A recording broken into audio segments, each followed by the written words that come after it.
the British soldier. All around the globe you'll find him, from Gibraltar to Hong Kong. Everywhere he stands against the threatening years, staunch symbol of our common will to order.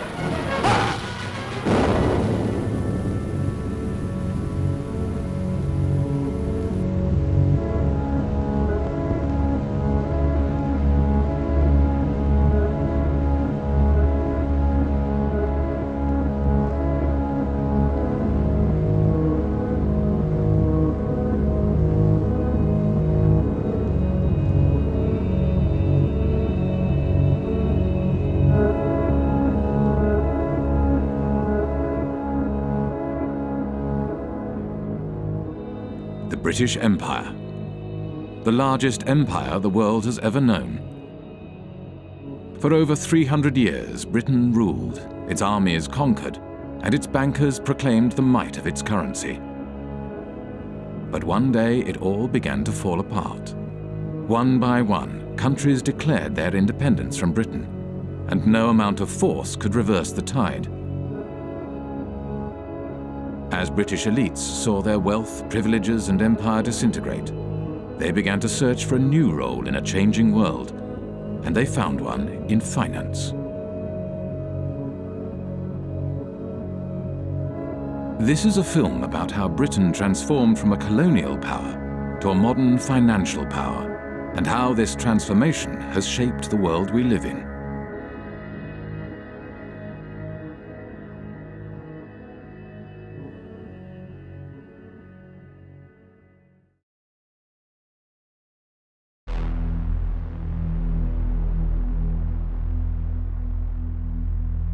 In the days of the British Empire, the City of London was the world's biggest global financial centre.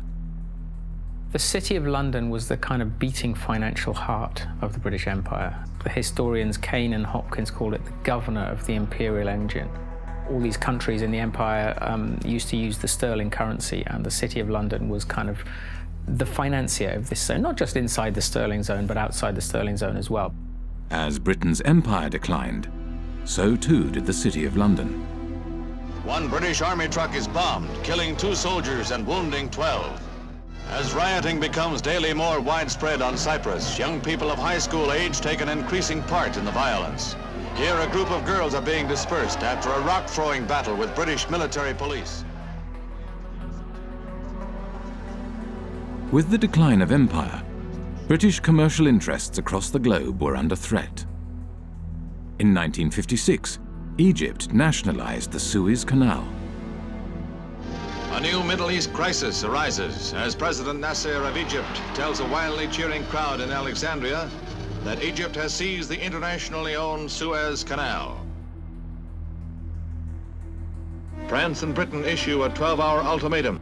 Within hours of its expiration, Britain's warplanes are winging their way to Egypt, and its bombers attack 5 key cities, including Cairo. The United States was opposed to the invasion and put pressure on Britain and France to withdraw their troops. There will be no United States involvement in these present hostilities. It is our hope and intent that this matter will be brought before the United Nations General Assembly. There, the opinion of the world can be brought to bear in our quest for a just end to this tormenting problem. Britain was humiliated. The Suez Crisis signified the end of Britain's role as one of the world's major powers. Following the crisis, there was a run on the sterling, on the UK pound. Some people suspect that the American government was encouraging this run on the UK pound. As financiers withdrew their money from Britain, the value of the pound decreased.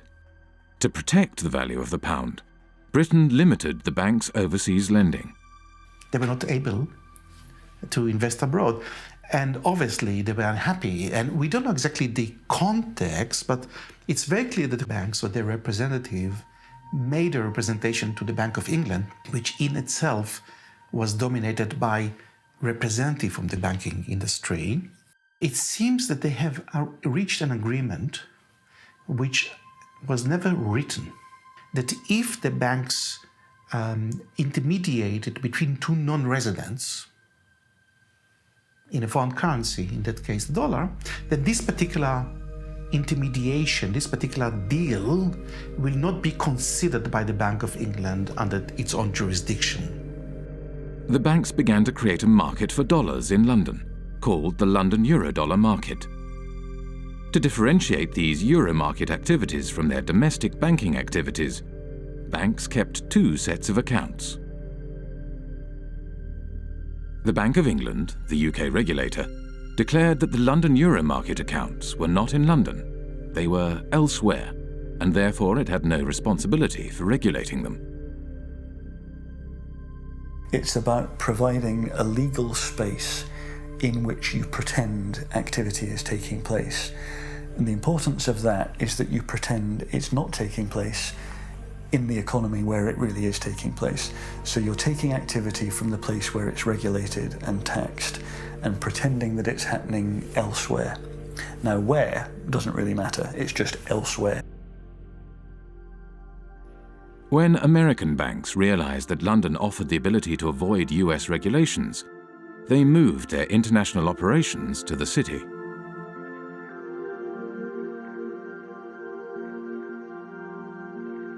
Around the same time as American banks were moving their international operations to London, another new kind of financial space began to emerge, far away from London, in Britain's overseas jurisdictions, the last remnants of empire. Back in the 60s, the Cayman Islands was a complete backwater. The stories go that mosquitoes were so thick in the air, sometimes they were enough to suffocate cows. That's a legend that you hear about the Cayman Islands. I don't know how true it was, but there was nothing happening there. Accountants and lawyers from London arrived in the Cayman Islands and other British dependencies and began to draft a set of financial secrecy laws and regulations. Because these jurisdictions' main selling point was secrecy, they were called secrecy jurisdictions. What the Cayman Islands was doing was straightforwardly illegal activity.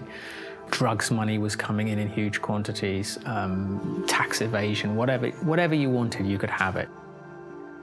The Bank of England was observing the developments from London and noted in a report marked secret, dated 11th of April 1969, "We need to be quite sure that the possible proliferation of trust companies, banks, etc., which in most cases would be no more than brass plates manipulating assets outside the islands, does not get out of hand. There is, of course, no objection to their providing bolt holes for non-residents, but we need to be sure that in so doing, opportunities are not created for the transfer of UK capital to the non-sterling area outside UK rules." These small territories, the last remnants of the British Empire, which are still overseas territories today, they are still the last remnants of the British Empire. There are 14 of these overseas territories. 7 of them are bona fide tax havens, including the Cayman Islands, Bermuda, the British Virgin Islands. Some of the biggest tax havens in the world today are still British. With access to large amounts of offshore money, the euro market grew rapidly.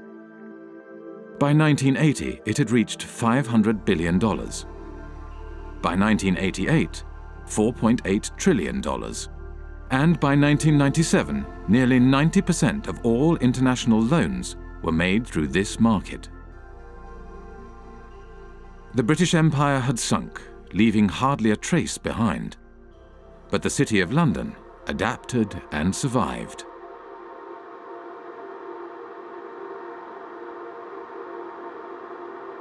The City of London, London's financial district, is a peculiar place.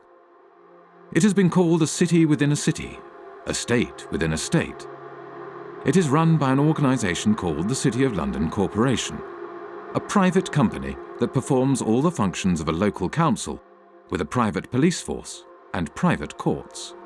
Those of you who aren't from the UK, some of you even who are, might not be aware just how weird a thing the little City of London is within the big London. The City of London is a separate entity to the wider London, and it has its own head, the Lord Mayor, who's distinct from the Mayor, who runs the rest of London. Every November, the city stages the Lord Mayor's Show, the world's oldest civic procession.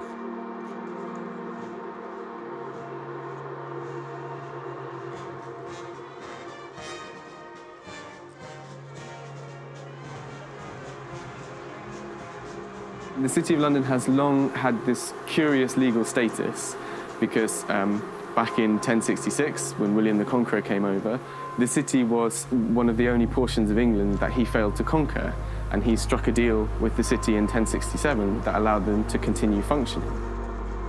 To this day, the City of London is exempt from numerous laws that govern the rest of Britain. Its political system derives from the Middle Ages.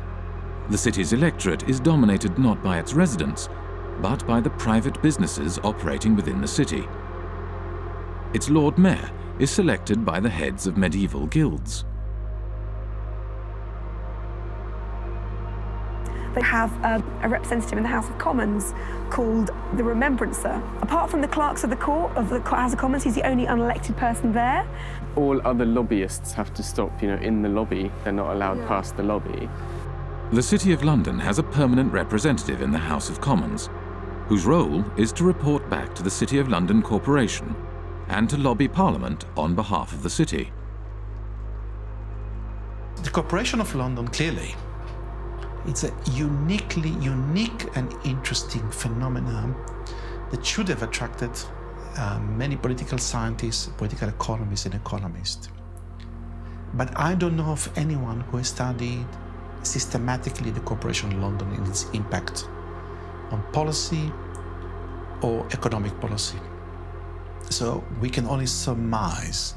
Some people assume or surmise that the Corporation of London is extremely powerful and is able in one way or another to shape British policy, particularly in financial matters. Clement Attlee, the Prime Minister after the Second World War, had something to say about the City of London Corporation. He did, yes. So over and over again, we have seen that there is in this country another power than that which has its seat at Westminster. The City of London, a convenient term for a collection of financial interests, is able to assert itself against the government of the country. Those who control money can pursue a policy at home and abroad, contrary to that which has been decided by the people.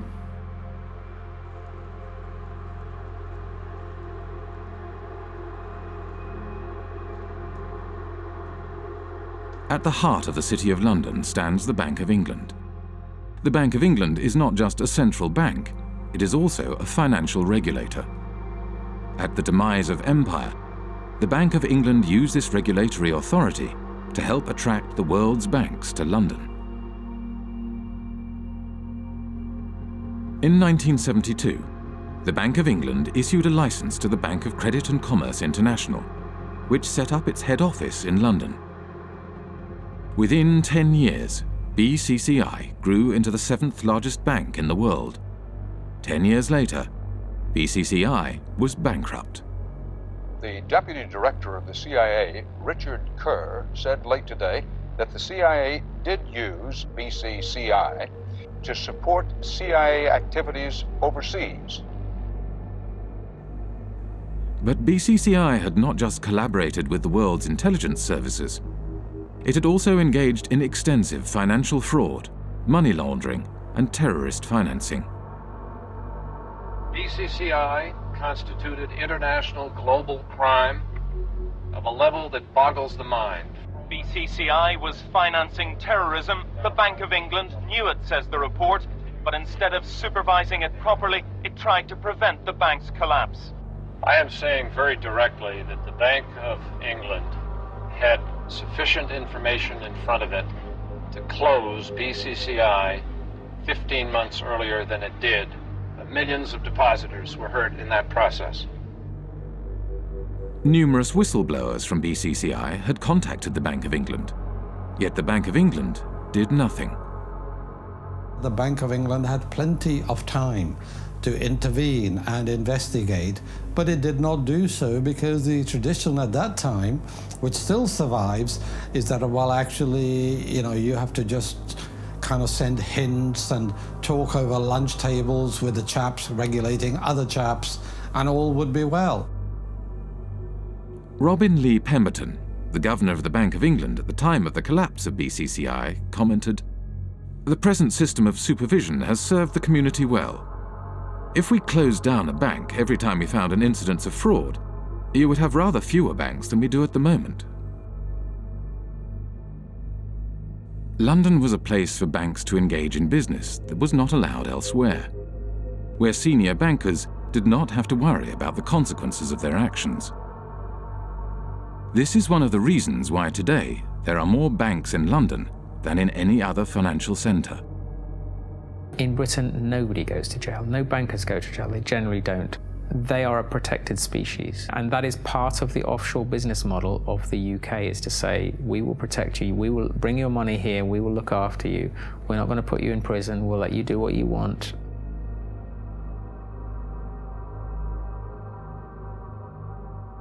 Light touch regulation was one way of attracting business to London. Another was secrecy. From the 1960s onwards, City of London institutions began to establish offshore branches in former outposts of the British Empire. Their aim was to create offshore centres with strong secrecy legislation in order to attract capital from across the globe. Swiss banking secrecy is the most famous, the most well-known. You put your money in a Swiss bank and they promise not to tell anybody, and that's one kind of secrecy. But another kind of secrecy, which is very British, is the trust.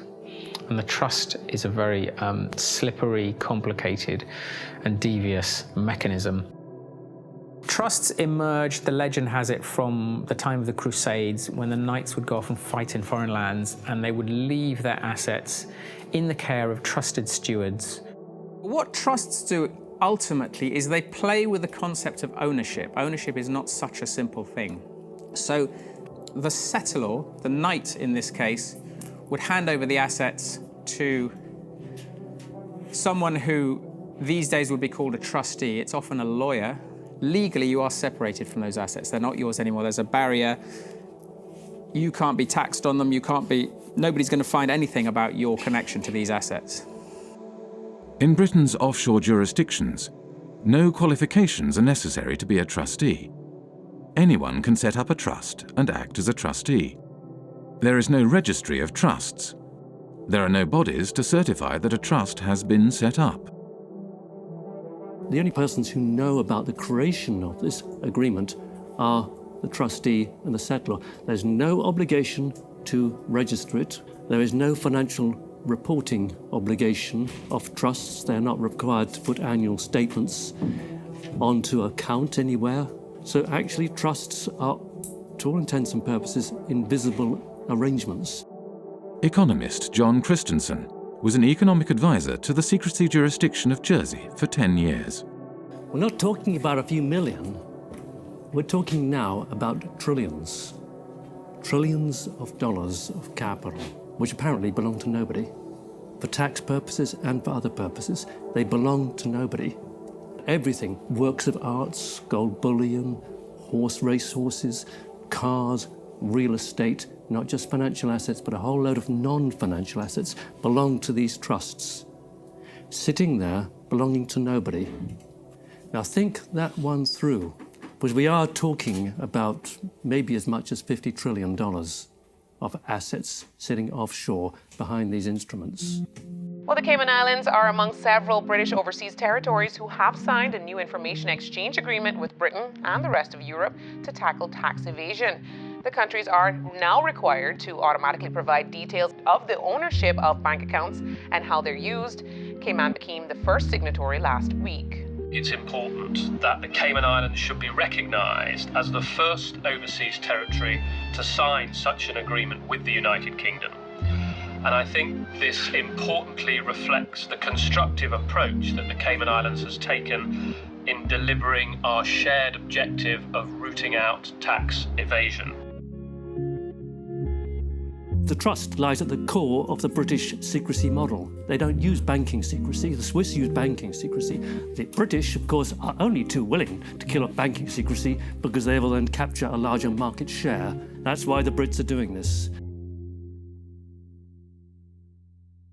Trusts are the basic building block of Anglo-Saxon secrecy, and they form the basis from which complex offshore structures are created. Every secrecy jurisdiction offers a specific set of services, from trusts to shell companies to secret bank accounts and nominee directors. The combination of these services into complex structures, spanning multiple jurisdictions, enables the creation of secrecy structures that are almost impossible to penetrate. An offshore structure will often have a trust kind of sitting at the top of it. The trust will be here managing the assets, kind of controlling the assets. Underneath it, the trust will own some shell companies. Each one might be in a different jurisdiction. So you might have a trust in one jurisdiction whose trustees are somewhere else, whose beneficiaries are somewhere else, which owns offshore companies somewhere else. Each of these companies might then own assets, so that they might own, a bank account, a racehorse, a yacht, a painting, a portfolio of shares or whatever. There are numerous variations of trusts and offshore secrecy structures. There are offshore lawyers whose work entails the creation of ever more complex and obscure structures. The aim of these structures is to hide the identity of the owners of offshore assets and allow offshore wealth to be recycled back into global markets. But looking on the amount of money being administrated from tax havens, you see that it is a curve going like this. And all the talking we have been doing along with other wonderful people fighting against tax havens has not changed anything, It is the word where you say, go on talking, and go on talking, you're interesting me, and I'm going on doing what I want to do. We know everything today because we have had the Panama Papers, we have seen it, and we are not able to act upon it. And we are not able to act upon it because this system is really protecting the few people that are having benefit from it. And these are in percentage very few people, but they are powerful. And I see in the Panama committee that I'm sitting in, the only thing that could change this is to have a public accessible register of the beneficial ownership of trusts and of all kinds of companies. It is easy. The Panama Papers are a collection of leaks from the offshore law firm Mossack Fonseca. Mossack Fonseca is the fourth largest offshore law firm. The other 9 of the 10 largest offshore law firms are registered in British overseas jurisdictions. When countries complain to Britain about the activities run out of its offshore havens, Britain claims that these places are independent and that there is nothing it can do. I've heard time and time again from officials in Berlin and in Paris and in Washington and in other countries that they've been told by the British government that, yes, they're well aware of what's going on in Jersey and they think it's very unfortunate, but they don't have the powers to intervene. Well, that's a straightforward lie. They do have the powers to intervene. They just choose not to. Britain plays this kind of game of pretending, when it suits them, to pretend that these places are independent. At the end of the day, Britain appoints the governor, appoints lots of senior people in these places. They're responsible for foreign relations and defence, and also they can veto their legislation as well. So Britain has a massive degree of control. Basically, it is controlling these places, allowing them a little bit of political space. During his time as economic advisor to Jersey, John Christensen frequently travelled to London for talks with various British government departments. As economic advisor, I had a lot of contact with different departments. Traditionally, UK governments have tried not to interfere in the domestic affairs of places like Jersey. So it happens in a more subtle sort of way. You kind of go and talk to someone, either at the Home Office or the Treasury, and they'd say, well, not actually particularly keen on this piece of legislation. It might be a good idea if you didn't go down that route. And over a cup of tea, that's quite a strong signal. That's a signal, go back to the island and say, they don't want you to do this. The British government prefers not to interfere overtly. Instead, it communicates its desires through informal discussions. There is no paper trail or official statement. discussions take place behind closed doors. The relationship that these places have with London is very much about the British establishment and people understanding each other. I mean, anybody who is British or knows British people knows that communication between us is often very subtle, and you have to kind of know the codes when people say stuff. I mean, a lot of irony involved and a lot of kind of codified language of the British establishment that people kind of understand how it works. And I think that is very much the case with the British relationship with the tax havens. I think there's a lot of understanding of what we can and can't do without anyone having to actually spell it out. By keeping its power hidden, Britain is able to claim that these jurisdictions are politically autonomous. Independence for Cayman is not on government's agenda. That's the message being sent to the UN Special Committee on Decolonization. Attorney Steve McPhail will be representing government at the UN meeting. The committee was set up to help colonies around the world on the road to independence. But Mr. McPhail says he'll be making it clear that Cayman is not ready for that transition. And that message is that the Premier, his cabinet, his party has no mandate from the people of the Cayman Islands to seek independence. That is the message that I will be carrying. When the Bahamas declared independence from Britain in 1967, the offshore bankers relocated to the Cayman Islands and continued their business from there. It was the British connection that reassured bankers and their clients that their money was safe. This British bedrock, that is what has allowed these places to become so trusted by the financial services industry and offshore finance and all these people. In reality, much of the wealth administered in Britain's offshore havens is controlled from London. The City of London, by and large, likes to do its really dirty work outside London. There might, heaven forbid, be a regulator who actually takes the job seriously and starts to prosecute them for fraud in London. So better to do the frauds offshore in Gibraltar or Jersey, where there's much less risk that a serious prosecution will ever happen. Deals are often discussed and concluded in London, but then registered offshore for tax, transparency, and regulatory purposes. What they allow the city to do is to get involved in dirty business, but then when the scandal hits, to say, well, they're kind of independent, there's nothing we can do about those places, that's not us, that's tax haven activity, and we're the city, you know, we're not involved in that kind of stuff. So it's an incredibly kind of convenient relationship. The City of London has shaped the way in which Jersey, Guernsey, and the British Overseas Territories have developed as tax havens. I see these places as the Frankensteins created by the City of London. Today, the UK is the world's largest provider of international financial services. The UK has an almost unique role in global finance.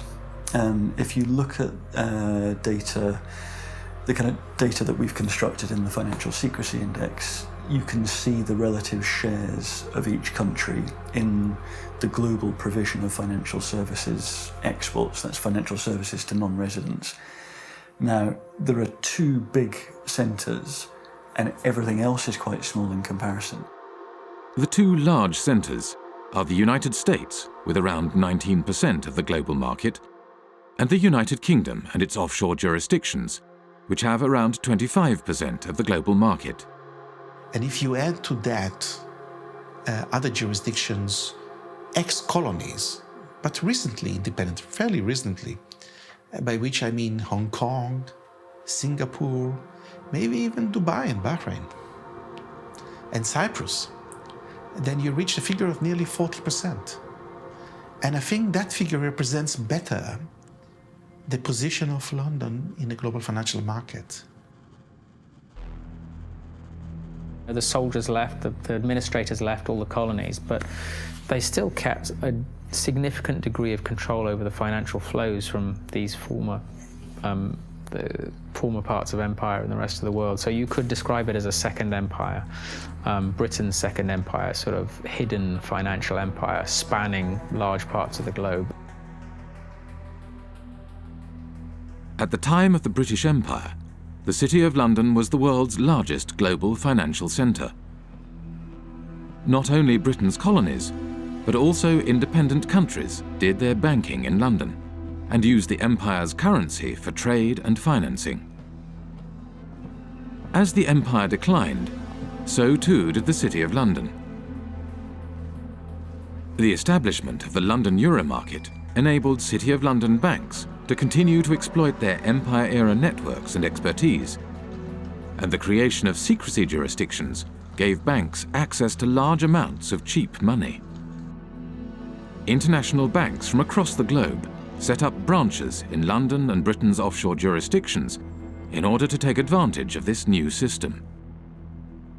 This system has taken the place of the occupation, up till 62 for France, I don't know for England, but about the same time. England were physically present in India, for instance, or in other colonies.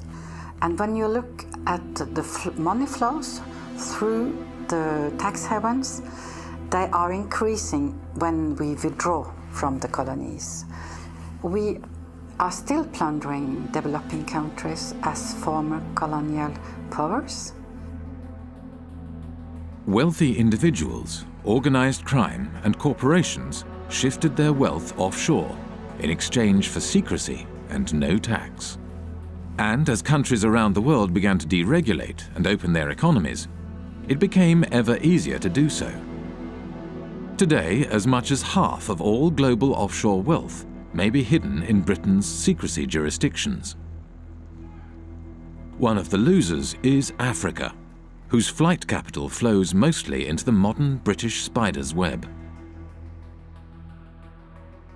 I think it's no coincidence that Britain's offshore empire emerged more or less at the same time as the collapse of the former empire. We tend to think of Africa as being a huge net debtor to the rest of the world. But that was the extent of their debts at the end of 2008, 177 billion. The debt of sub-Saharan African nations stood at $177 billion in 2008. Yet the wealth these countries' elites had moved offshore between 1970 and 2008 is estimated at $944 billion, over 5 times their foreign debt. $944 billion. Do the maths. Far from being a net debtor, Africa, sub-Saharan Africa, is a net creditor to the rest of the world. As capital moved offshore, African nations borrowed money from international banks at high interest. Over time, these debts became so great that they may never be repaid. Secrecy jurisdictions were starving developing nations of their wealth and their tax revenues. For a long time, a lot of developing countries, including recently Ecuador, have been trying to set up a UN tax body which is of a higher value than what is currently there, which is the UN Tax Committee. And every time this has happened, it has gotten blocked.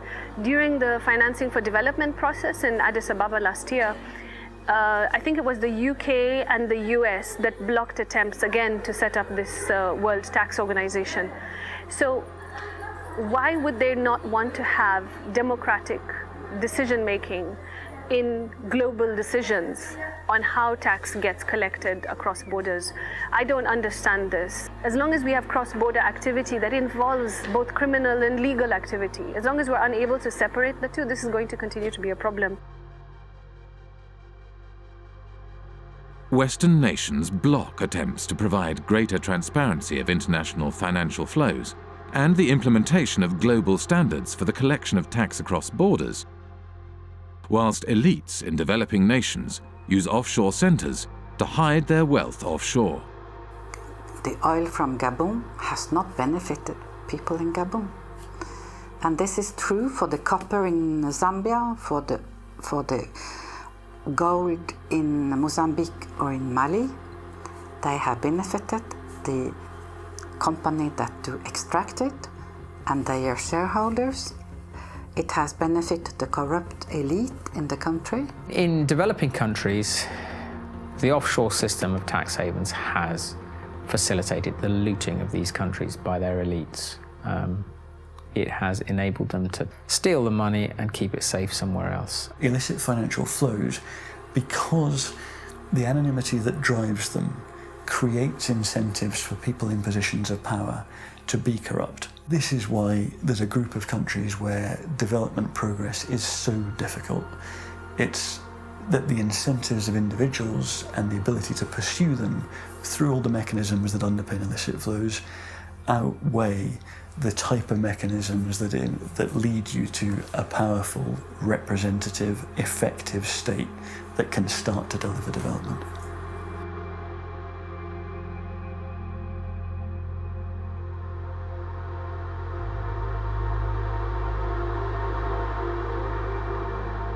Worldwide, developing countries lose over $1 trillion every year in capital flight and tax evasion. Most of this wealth flows into large Western nations like the United States and Britain and enables their currencies to stay strong, whilst developing nations' currencies remain weak. But illicit flows into Western nations also had another unexpected side effect. The economies of the United States and Britain began to financialize. The origins of this financialization, or de-industrialization, go back to the 1960s. Anti-war demonstrators protest U.S. involvement in the Vietnam War in mass marches, rallies, and demonstrations. President Johnson, meanwhile, let it be known that the FBI is closely watching all anti-war activity. In the 1960s, U.S. economist Michael Hudson was working at Chase Manhattan Bank on Wall Street as Chase's balance of payments economist.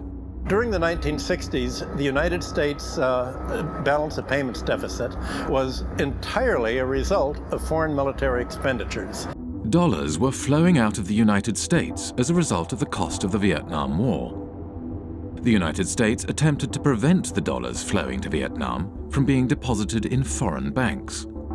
The government asked Chase to set up a branch in Saigon during the Vietnam War. And as you can imagine, it didn't have windows. It was sort of a fortress. It lost money, but the government went to Chase because it said, if you don't get this money that's being thrown off by the military in Vietnam, then it's going to go into French banks. It'll get to General de Gaulle, and you know what he's going to do every month. He's going to cash it in for gold.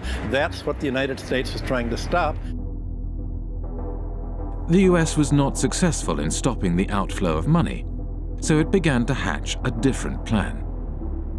In 1967, Michael Hudson was handed a memo by a former State Department employee. In 1967, I was given by a former State Department employee in the elevator at Chase Manhattan a memo from the State Department urging that Chase Manhattan would take the lead in helping the United States become the Switzerland of the world, meaning the flight capital. The State Department, through Chase, asked me to estimate how much money do you think is available if America were to become the new Switzerland, and how do we do it? The plan was to organize offshore banking centers in the Caribbean and elsewhere, and the hot money wouldn't come directly into Chase because that wouldn't be nice and very legal. What happened was that the Latin American criminals, other criminals, drug dealers, all sorts of organized crime, would put their money in the offshore Caribbean banks,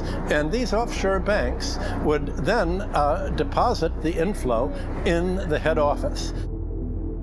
By moving offshore dollars back into the United States, the US was able to stop the outflow of dollars and support the value of its currency. Every country looks to its foreign exchange rate.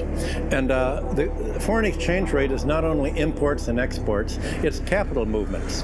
And if you look at the International Monetary Fund's monthly international financial statistics, you have sort of a steady balance of trade, a steady immigrants' remittances. What goes up and down are called errors and omissions. What the United Nations and the IMF call errors and omissions are flight capital. It's the reason that it's omitted is they don't like to really look at this. In the 1930s, Roy Ovid Hall, economist for the U.S. Commerce Department, wanted to include criminal movements in the balance of payment statistics. And Congress got very upset. I was told in Washington, the argument was, we're a Christian country. We don't want to report crime. It's just, don't look at it. And they forbid him to include criminal money in the balance of payments. I guess now you call it errors and omissions. You don't call it criminal inflow and outflow.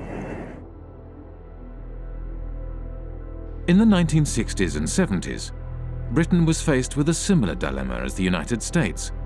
Money was flowing out, and this decreased the value of the pound. Britain realized that it, too, could support the value of its currency by opening its domestic markets to the trillions of dollars passing through its offshore havens. But just as in the United States, this had an unexpected side effect. The British banks today, just as in the 19th century, don't put their money into British manufacturing. They put their money into real estate speculation, into financial speculation, foreign currency trade.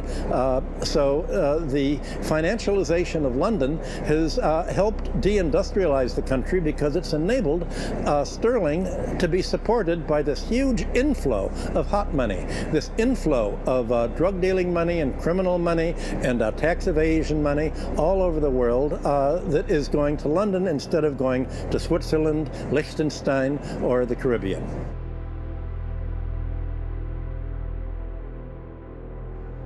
With the silent backing of the United States, Britain's offshore havens grew rapidly, and before long, the offshore system developed into the world's dominant international financial market.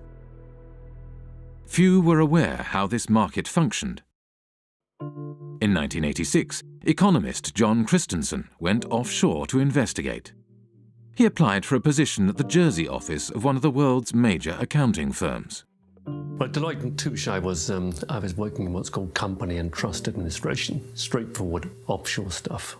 I went offshore specifically to work in that area because that's where you're dealing with the offshore companies, the shell companies, the offshore trusts, and you're administering them. That way I could see from working inside a big global accounting firm exactly what the clients were doing. I had complete access to all the client files. And over the course of my period of working with Deloitte & Touche, I investigated over 100 of their clients offshore, and this is what I found. There were some insider traders, some market rigging, some avoiding disclosure of conflicts of interest, illicit arms trading, illicit political campaign donations, contract kickbacks, bribery, fraudulent invoicing, trade mispricing, and, at the bottom, tax evasion. Okay? This is what the clients were doing. On the basis of a sample of the clients that I looked at, not a single client was involved in what I would regard as genuinely legitimate activity. They were all involved in some kind of tax dodging or worse. I met with Carl Levin. He used to be an American senator, and he made a lot of inquiries into private banking, asking questions to the bankers. What do you think the percentage is among your clients that are using these companies for legitimate purposes? And the answer was, I believe that 99.9% of my clients are using these companies for illicit purposes. This is a reality. This is American bankers telling what they are doing.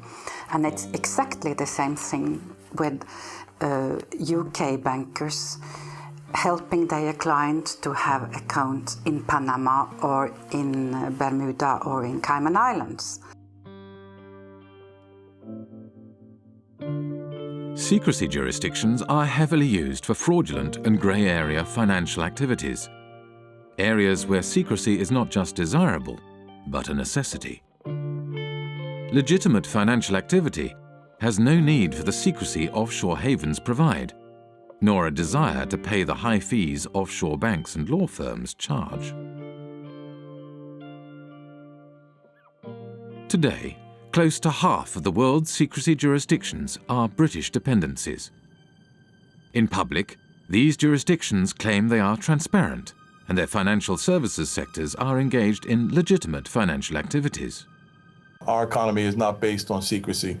It's based on transparency. It's based on a sound regulatory environment.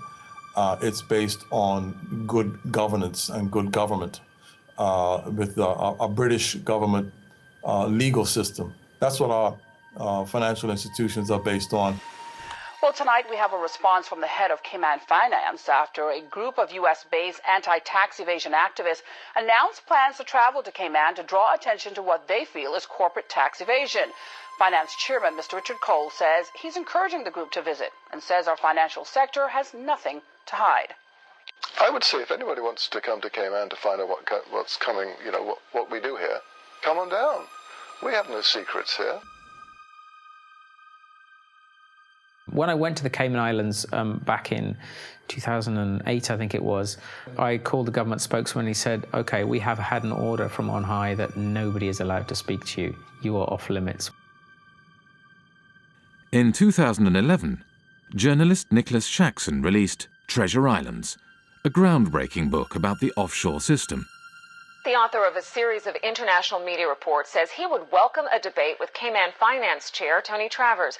Mr. Travers recently called Nicholas Shaxson an imbecile with the understanding of an 11-year-old. There are always going to be the politics of envy. Now, the politics of envy are exacerbated by imbeciles who don't actually understand what's going on in the Cayman Islands. I don't know what he's talking about. And furthermore, he doesn't know what he's talking about. The Cayman Islands is the 5th largest financial centre in the world. It hosts 80,000 registered companies, over 3/4 of the world's hedge funds, and $1.9 trillion in deposits. It has a population of 60,000, roughly equivalent to New York's homeless population. A strange mixture of characters populate the offshore world. British ex-public schoolboys, members of the world's intelligence services, global criminals, assorted lords and ladies, and bankers galore. With so much at stake for so many wealthy and powerful individuals, it may come as no surprise that Britain's offshore havens have developed their own curious mechanisms to prevent information from leaking out. For many people who work offshore and who don't like what they're doing, it's very hard indeed to dissent, because they will be attacked personally with a degree of viciousness which is quite extraordinary. Most of the time, the instruments of suppression are relatively sophisticated. You won't get promotion by doing this, or your family won't like it. It's not generally, let's slam them in prison. That's far too crude. We are talking about very substantially, the establishment, the British establishment in these cases. The mechanisms are very, very subtle. Sort of ostracism is one way of doing it. These peculiar mechanisms for, if someone tries to blow the whistle, you find all sorts of methods that aren't the most, just fire them, you give them far too much work to do, you steer them in a different direction. One person who is intimately familiar with how suppression works offshore is former Jersey Senator and Health Minister Stuart Sivray. In 2009, he leaked a report on a rogue nurse suspected of killing patients at Jersey's hospital. It all came to a head during a state's debate on Tuesday the 10th of March. Senator Stuart Sivray brought the sitting to a standstill, claiming Senator Jimmy Pershard had sworn at him and told him to go and top himself. Senator Pershard denied the claim, saying, "I absolutely refute that." But less than a week later, he was forced to admit he'd lied. Senator Pershard has now admitted that on another occasion he did tell Senator Stuart Sivray to go and do everyone a favour and slit his wrists. I was arrested at my house one morning by 6 plainclothes police officers. There were another 2 specialist data search police officers on hand, and also another 2 police officers in full body armour, one of those battering rams they kind of use in drugs raids. So 10 police officers descended on me without a search warrant. The property was turned over from top to bottom. All of the computers were seized and searched. All kinds of private constituency data was stolen by the police. Shortly after we began filming, a police officer exited the police station. As he hurried past, he grinned at the camera. The officer was on his way to test the sirens on his motorbike, which he did at intervals throughout much of the remainder of the interview. When it came to prosecuting me, Stuart Sivray was prosecuted under the data protection law. Now, when the authorities were prosecuting me, I claimed that this was a legitimate public interest disclosure defence, and I, with an expert witness, was able to produce a set of reports that effectively destroyed the prosecution case. In reaction to this, the magistrates ruled that Stuart Sivray's defence case, that he had leaked the report in the public interest, would no longer be admissible, but continued to prosecute him all the same, without a defence case. Over the past 7 years, Stuart Sivray has been repeatedly taken to court and imprisoned 3 times. He does not know when or if the persecution will end, nor does he know when he will find himself behind bars again. To look at Jersey from the outside, it looks like it's got a prosecution system, it looks like it's got a court and a legislature, but none of it's real. It's a Potemkin village. None of these systems in Jersey meet the tests of being objective or actually functioning properly. The experience that Stuart Sivray had is, he's perhaps at the blunter end of the scale. He was simply suppressed and taken to court on trumped-up charges. So let's carry on pretending to do the interview. They might get bored. This is the kind of how oppression happens in Jersey. You see, all kinds of little things get done to harass people. Even they don't often go to the kind of extremes that they did against me in terms of actually arresting me and putting me in prison. But the authorities use all kinds of other lesser little methods to interfere with people, kind of sabotage things. Obstruct people, make life difficult for people. If you annoy the establishment in Jersey, you won't get a job here. Your children won't get decent jobs. That's kind of how it works. I went to Jersey in March 2009 with Nick Shaxson. About 24 hours after we arrived in Jersey, we were there for several days. Nick said, have you noticed that we're being followed? Ever since we arrived at the airport, we've been followed. He said, don't look now, but we're being followed now. Turns out he was quite correct. We were being followed. And I found that very disturbing indeed.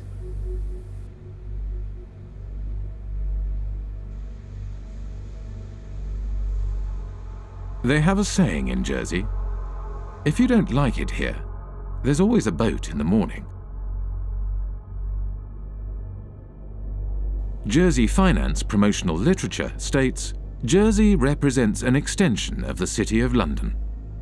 It's where the City of London chooses to do many of the activities which they couldn't do in London itself. We're here just to talk about this one company called Appleby. I'll just read what they say on their website. Members of the firm, Appleby, have gone on not only to political office, but also in a number of centres, Bermuda, Jersey, the Isle of Man and the Cayman Islands, to senior judicial office. So essentially, they're boasting of the fact that their staff and their partners have a real interchange between the people that are in power in these offshore financial centres. The same lawyers and accountants who set up and administer offshore trusts also occupy senior political positions. In Britain's offshore world, Most politicians are in business. They lobby for business and promote business interests. They draft, refine, and pass legislation. Politicians sit on the boards of the companies they are supposed to regulate. There is no place for dirty money in Britain. Indeed, there should be no place for dirty money anywhere. The challenge I'm laying down for every country today is to root out the rot of corruption, to ensure transparency over what your own companies are doing, require transparency for foreign companies in your country too, and work with us to spread this approach to transparency around the world. In public, British politicians claim they are cracking down on secrecy jurisdictions and corruption. But in practice, they do the opposite. When I talk to politicians in Brussels, they say that they've had more lobbyists from London, and including politicians, come to them to protect the City of London's interests than they've had from every other European member state combined, which gives you some idea of the extent to which British politicians see themselves as essentially lobbyists for the City of London. We begin with our big story. Cayman's efforts to ensure transparency in its financial services sector is being recognised by the international community. Earlier this week, the UK's Prime Minister David Cameron told Parliament that the tax haven label placed on its Crown dependencies and overseas territories is unfair.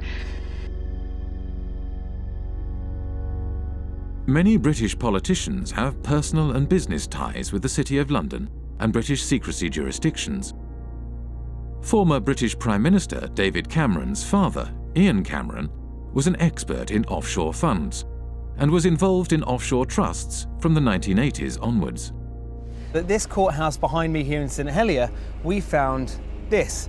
It's a document called a grant of probate, and it's attached to the English will of none other than Ian Cameron, David Cameron's father. Say hello to Mum and Dad. Hi, Bar, how are you? Good to see you. Ian Cameron was certainly a wealthy man. In 2009, his personal fortune was estimated by researchers for the Sunday Times Rich List at £10 million. Yet when Ian Cameron died in 2010, his estate was much smaller than might be expected, just £2.7 million. In many cases, it's the politicians and their cronies and their families and so on, and the business people who sponsor the political parties who are using these offshore services themselves. So they've got no personal interest in closing it down. If they wanted to close it down, they could do it tomorrow. The fact of the matter is they don't want to do it because they themselves are complicit with the process. If you come from the same kind of background, you know the right people, then all the kind of legal niceties will often fall away. You can get away with doing all sorts of things that they wouldn't just let any old person, you know, if you came knocking on the door saying, can you set up an offshore company to do this, they'd tell you to get lost. But if you're part of the networks, you can do these kinds of things. So that's a very important part of the whole system. Upper class British public school kind of establishment that has been there since, you know, for centuries. The British establishment, an old boys' network of privileged elites, had carved out a lucrative niche for themselves in the offshore world after the demise of empire. They transformed themselves from administrators of empire into financial handlers for the global elite and multinational corporations. As more money flowed offshore, societies around the globe began to feel the impact of the offshore world. The reality is not what you believe, that your prime minister has the power to decide on the future of your country. The power is hidden here. We have country after country around the world where the lack of financial transparency about taxation, about ownership, about corruption has undermined the extent to which governments deliver representative policymaking for their citizens. You know, we have extreme cases like the hiding of tax evasion by people in finance ministries in Greece, in France. But we also have this system that in general is geared towards anonymous company ownership, the anonymous ownership of properties across London, of half of the land in Scotland. Do we really think there's any circumstances in which governments work better, in which markets work better, in which the distribution of income and assets is better, when we allow so much to be hidden? Who wants to not know who you're doing business with? Who wants their government to have people working for it, or to be led by people whose assets are hidden, whose financial transactions are conducted anonymously offshore? This is a bad direction for the world. We need the citizens to understand what is happening, that they are the ones who is carrying the burden, and that some individuals having the power are exonerating themselves. Ordinary people are paying taxes, rich people are not. So this is inequality, and it is leading up to populism, because it shows so clearly that the people today leading the world are not able to take care of the interest of ordinary people.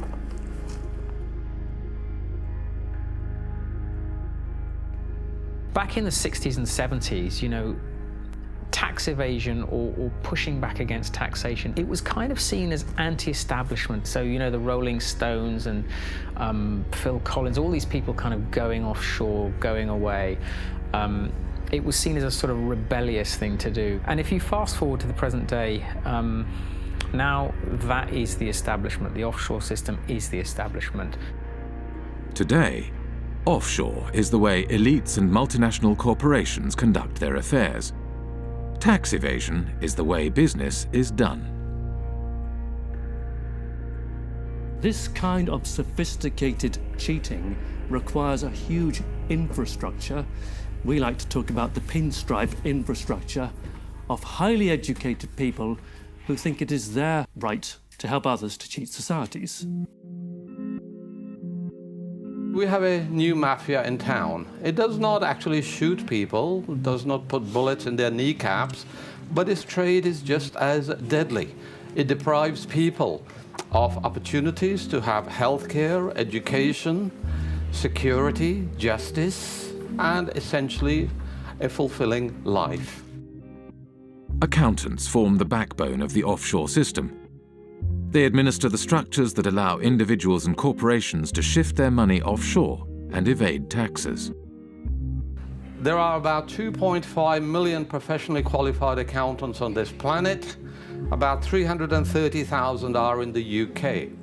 Well-known people, well-dressed, well-fed, highly paid, are sitting in city centre offices, and they are paid to dream up tax avoidance schemes for individuals and for corporations. We can all elect a government which says, vote for us, we will give you better healthcare, better education, better security. And next day accountant says, sorry about that, folks, you elected this government, but we actually got a tax avoidance scheme, and the Amazons and the Googles and Microsofts won't be paying any taxes in your jurisdiction. Too bad. You voted for it, but actually you're going to get something else. So it's a crazy world that part of the business model at big accountancy firms is how to deny public the services by erosion of tax revenues. And these firms are then rewarded with government-funded contracts, and the same firms are then advising local governments and the central governments, and the same firms then report on the company accounts and tell us all is well. When I argue this with a Pricewaterhouse partner in a face-to-face debate, he said, Professor Sicker, you never give us credit for anything. We generate millions of dollars of revenues, and we have lots and lots of satisfied clients. What is your problem? And my response was very simple: that's the language of drug pushers and pimps.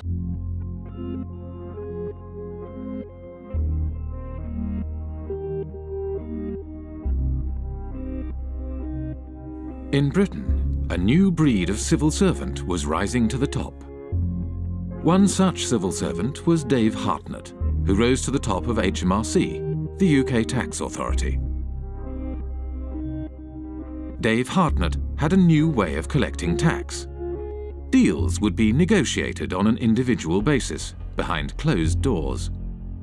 In the case of the largest clients, Dave Hartnett frequently led the negotiations himself. British Telecom was one of the first companies through the programme and received a refund of over £1 billion. BT's chief executive, Ben Verweyen, wrote, "Earnings per share up 14%, and nice to know that we have a £1 billion credit from the taxman." Dave Hartnett claimed this approach was more efficient. Litigation in the courts is really phenomenally expensive in this day and age all over the world, and I think is to be avoided where possible. And the art is to persuade people to pay by strength of argument and the like.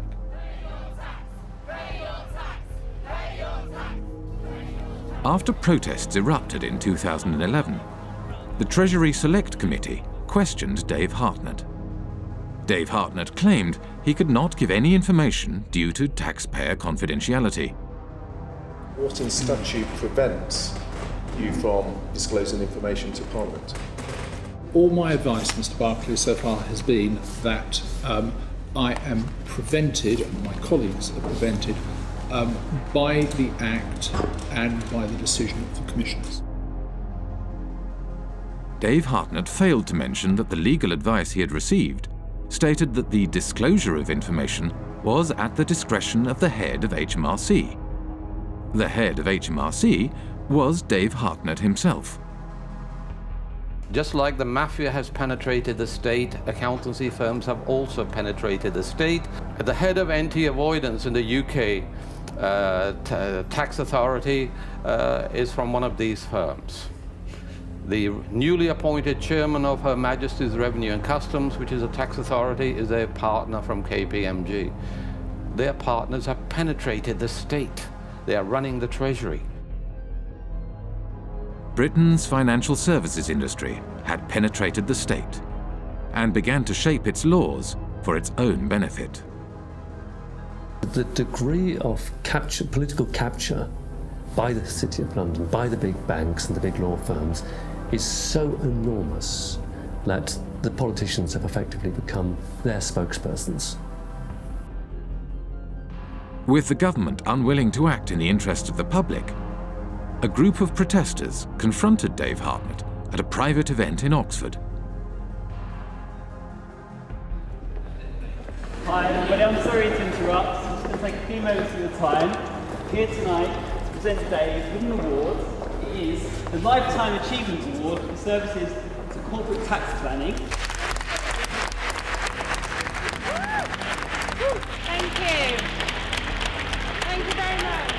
Dave's been a great friend to the industry, a great friend to many of us over the years, and really we just can't thank him enough for what he's done. Obviously us at Vodafone, it saved us billions off our tax bill, and our friends at Goldman Sachs as well, we've also saved us millions 25 million or so. These people are trespassers and intruders. And I know you've had problems with pesky This is an unlawful conspiracy to trespass. And you will go, sir. You will depart immediately before we set the dogs on you.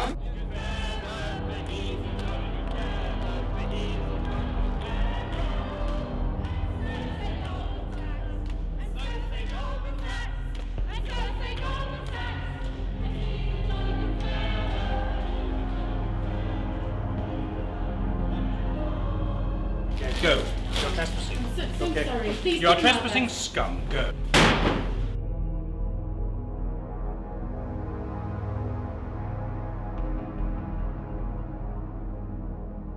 After his retirement, Dave Hartnett moved to the private sector. One of his positions was at accountancy firm Deloitte, where he advises foreign governments on corporate taxation. Dave Hartnett is a companion of the Order of the Bath, an honour bestowed on him by the British monarch.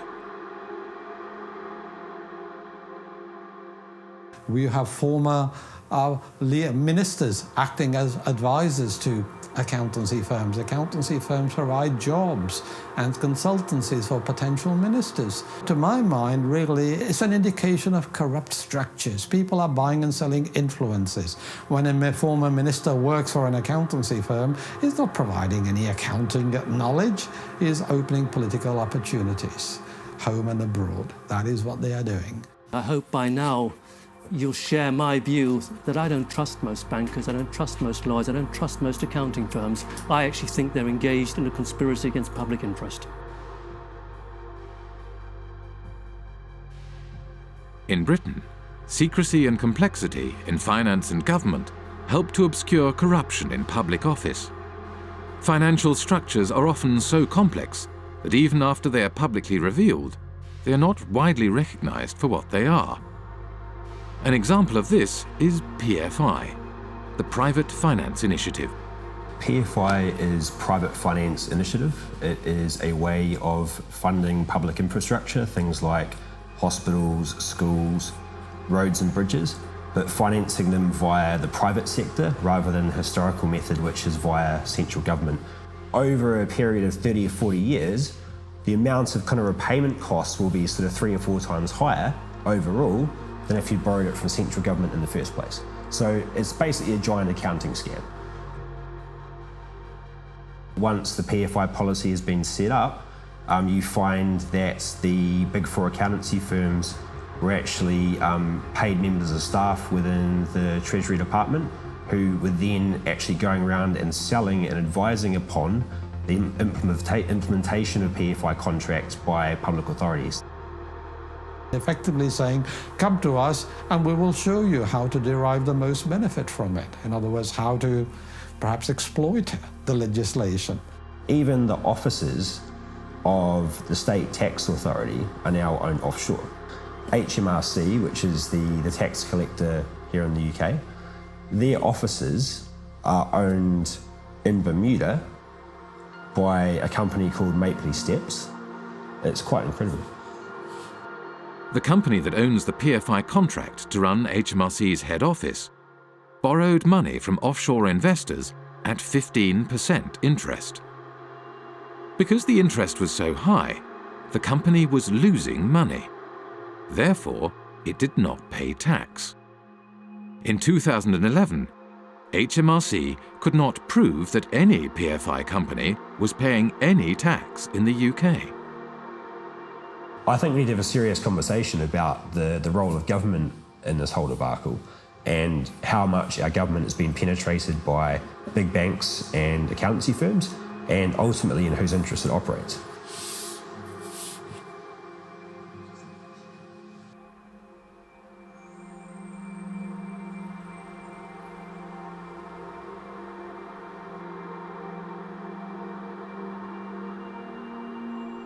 The reason we were protesting outside the Africa PPP conference is that we wanted to make sure that citizens back in Africa should hear about the fact that such policies have been a complete failure here in the UK.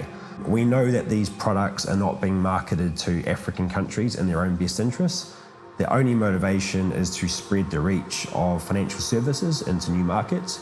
It's all being promoted in the interest of the City of London. What you're seeing is basically a second form of colonialisation. You've had initially occupation, resource extraction, and through that process, countries like Britain, which have had a large offshore empire, have developed significant networks, and now those networks are being used to promote and exploit financial services.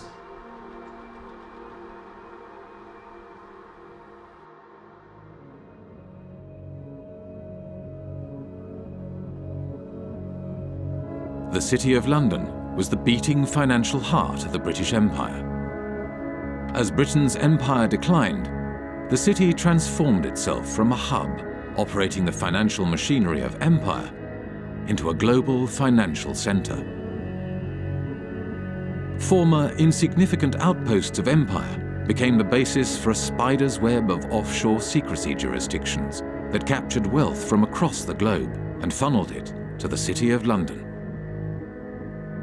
Today, 25% of international finance is conducted on British territory. almost half of the world's secrecy jurisdictions are under British protection. Up to half of all offshore wealth may be hidden in Britain's offshore havens.